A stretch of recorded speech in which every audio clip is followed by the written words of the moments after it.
रमज़ान के हवाले से एक ऐसी चटनी जिसको आप एक बार बनाएंगे और पूरा रमज़ान आराम से खाएंगे। 3 से 4 महीने के लिए फ्रिज में इसको रख के आप इस्तेमाल कर सकते हैं। बिल्कुल ख़राब ना होने वाली चटनी, इंशाल्लाह ताला आपको पसंद आएगी। अस्सलाम वालेकुम जी, मैं फसीहा रिजवान और आप देख रहे हैं cooking with Fasiha Rizwan YouTube channel. तो आज रमज़ान स्पेशल में मैं आपके लिए एक बहुत ही मज़ेदार सी इमली और खजूर की चटनी लेके आई हूँ, जिसको आप ना सिर्फ पकौड़े, समोसे, दही भल्लों के साथ खा सकते हैं, बल्कि बहुत सी चीज़ों के साथ इसको एंजॉय कर सकते हैं। तो आइए बिस्मिल्लाह करते हैं, बनाते हैं इसको। 20 अदद मैंने ले ली हैं खजूरें, उनकी गुठलियाँ निकाल दी हैं। 300 ग्राम ले ली है इमली। इसको 1-2 पानी धोएंगे और पूरी रात के लिए हम दोनों चीज़ों को भिगो के रख देंगे। जी, पूरी रात भिगोने के बाद इमली काफ़ी सॉफ्ट हो चुकी है। इसको अच्छी तरह से पहले मसल लेंगे हाथ से और फिर एक एक करके इसमें से हम सारी गुठलियाँ निकाल देंगे। थोड़े टाइम के लिए भिगोएंगे तो गुठलियाँ निकालने के लिए आपको काफ़ी मेहनत करनी पड़ेगी। पूरी रात भिगोएंगे तो इमली बहुत ज़्यादा सॉफ्ट हो जाएगी और आराम से गुठलियाँ आप निकाल पाएंगे इसके अंदर।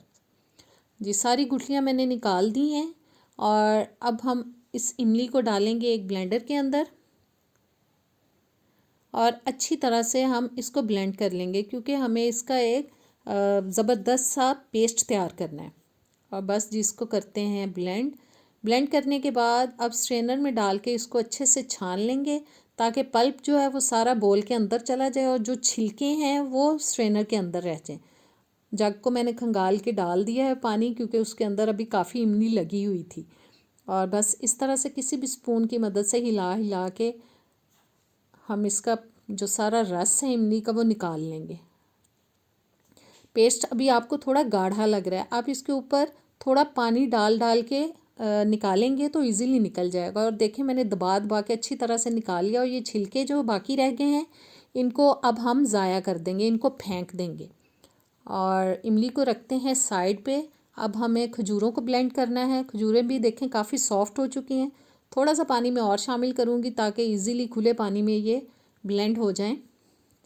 खजूरों को भी ब्लेंड करने के बाद हमें छान लेना है ताकि छिलके निकल जाएं इसके अंदर से भी। और थोड़ा सा पानी मैं और डाल दूंगी, क्योंकि मैंने जग को खंगाल लिया था। और देखें, खजूरों का पानी जो है वो आराम से निकल गया। उसके लिए हमें मेहनत नहीं करनी पड़ी जितनी इमली के लिए करनी पड़ी थी। छिलके हम फेंक देंगे।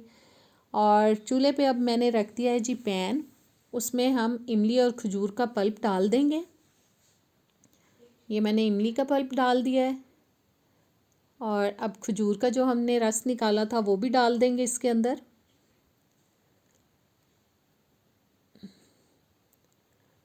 और जी, खजूर का पानी डालने के बाद हम चूल्हे को अब कर लेंगे ऑन। और इसी स्टेज पे मैं इसमें शामिल कर रही हूँ शक्कर, जो मैं ले रही हूँ तकरीबन 3/4 कप। आप अपने टेस्ट के हिसाब से मीठा जो है वो कम ज़्यादा कर सकते हैं। मेरे पास शक्कर थी, मैंने शक्कर डाल दी है। आपके पास अगर गुड़ हो तो वो भी डाल सकते हैं, चीनी हो वो भी डाल सकते हैं, लेकिन शक्कर और गुड़ की वजह से इसका टेस्ट बहुत मज़े का बनता है। बस इस स्टेज पे हमें इसको मुसलसल हिलाना है, क्योंकि मैंने आंच अभी तेज़ रखी हुई है। छोड़ देंगे तो ये ना हो बॉयल आके ये बाहर को गिर जाए। और जैसे ही इसके अंदर बॉयल आ जाएगा फिर हम मीडियम टू लो हीट पे इसको पकाएंगे। और बस जी, इसके अंदर बॉयल आ चुका है। अब मैं आंच कर दूंगी मीडियम टू लो और इसको अब हम बीच बीच में हिलाते जाएंगे। मुसलसल अब हिलाने की ज़रूरत नहीं, इसको हमें पका पका के थोड़ा गाढ़ा करना है। और देखें, पेस्ट गाढ़ा होना शुरू हो चुका है। इस स्टेज पे अब मैं इसमें डाल रही हूँ जी मसाले। आधा टीस्पून मैं डाल रही हूँ नमक, 1 टीस्पून काला नमक, 1 टीस्पून डालेंगे इसके अंदर ज़ीरा पाउडर, हाफ़ टी स्पून मैंने ले ली है सौंफ कुटी हुई और 1 टीस्पून डाल दिया लाल मिर्च का पाउडर। 2-3 मिनट इसको पकाएंगे। और प्लीज़ आप मेरी रेसिपीज़ को शेयर किया करें। मैं बहुत मेहनत करती हूँ लेकिन बिल्कुल अच्छा रिस्पांस नहीं आ रहा। और अब मैंने इसके अंदर 1 टीस्पून डाल दिया है सूंठ, यानी कि अदरक का पाउडर। इसका बहुत ही ज़बरदस्त फ्लेवर आता है इसके अंदर।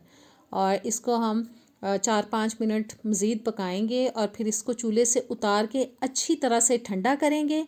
और फिर आप किसी भी एयर टाइट जार में भर के इसको फ्रिज में रखें। 3-4 महीने इजीली आप इसको इस्तेमाल कर सकते हैं। चटनी हो चुकी है तैयार। उम्मीद है रेसिपी अच्छी लगी होगी, ट्राई कीजिएगा, मुझे कमेंट्स में बताइएगा। इजाज़त दें, अल्लाह हाफिज़।